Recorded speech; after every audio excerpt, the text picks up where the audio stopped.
வணக்கம். இன்றைக்கி கேசரி செய்கிறேன். அதுக்கான அளவு என்னங்கிறத சொல்கிறேன். இந்த கப்பில் அரை கப் அளவு ரவை எடுத்தேன். ரவை எடுத்துட்டு இதே ரவையை நல்லா வறுத்துக்கணும். நெய் கொஞ்சம் விட்டு நல்லா வறுத்துக்கணும். வறுத்துட்டு இந்த கப்பில் ஒரு கப்பு அல்லது 1.25 கப்பு தண்ணி ஊற்றி நல்லா கொதிக்க வச்சுருக்கேன். கொதிச்சிட்ருக்குது. கொஞ்சம் கேசரி போட்டிருக்கேன். ஒரு பிஞ்ச் கொஞ்சோண்டு உப்பு போடணும். அப்போ தான் ஸ்வீட் வந்து தித்திப்பாக இருக்கும். போட்டு இது கொதிச்சிட்ருக்கு. இப்போ நான் ரவையை போட்டு கிண்ட போகிறேன். முந்திரி பருப்பு வறுத்து வச்சுருக்கேன். ஏலக்காய் இருக்குது. இந்த ரவையை போட்டு கிண்ட போகிறேன்.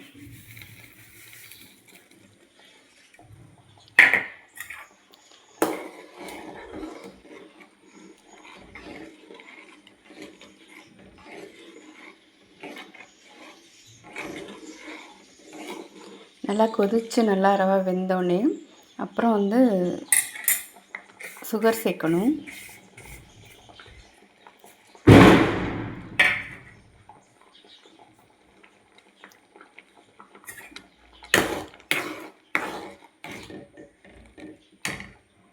நல்லா வெந்துக்கிட்டு இருக்கு. வேகும்போதே நம்ம முந்திரி பருப்பு ஏலக்காயெலாம் நச்சு வச்சுருக்கேன். முந்திரி பருப்பு அந்த திராட்சை எல்லாம் வறுத்து வச்சுருக்கேன் நெய்யில். அதை அப்படியே போட்டுடலாம்.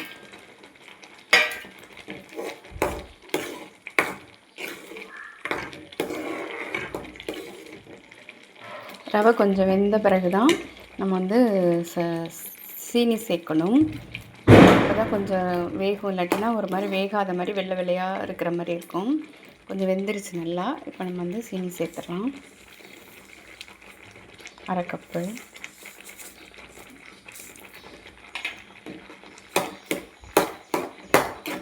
இந்த வெண்ணி தான்.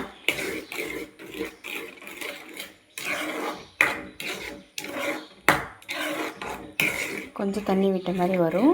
அது சரியாயிரும். அது கொஞ்சம் தண்ணி வற்றணுன்னா சூடு ஆற கொஞ்சம் டைட் ஆகிரும். அது ஒன்றும் பிரச்சனை இல்லை. இப்போ 2 கொதிக்கட்டும். கொதிச்சோன்னா நம்ம நெய் 2 ஸ்பூன் சேர்க்க போகிறோம்.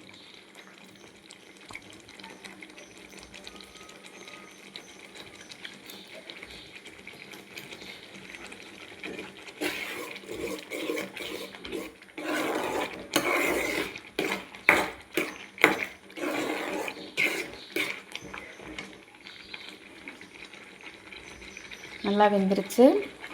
தண்ணி கொஞ்சம் இருக்கிற மாதிரி இருக்குது. 2 ஸ்பூன் நெய் போடுறோம்.